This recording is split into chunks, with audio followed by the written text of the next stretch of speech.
ये कमरा, ये उसके बाद लॉबी,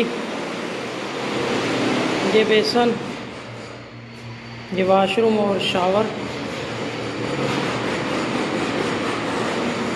ये कमोड, ये किचन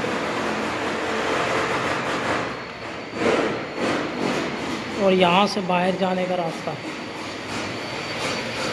यहाँ ज़ोरों शोर से काम शुरू है।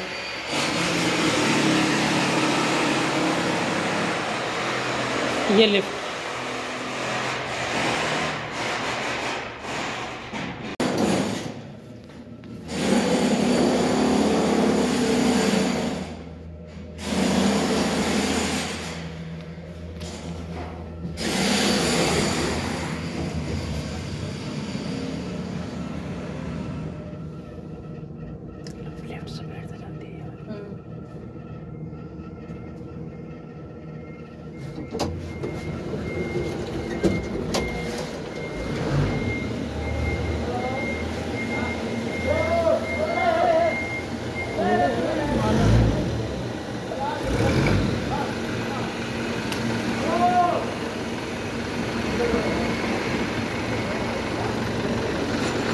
तरक्याती काम हमारे फ्लोर पे जारी।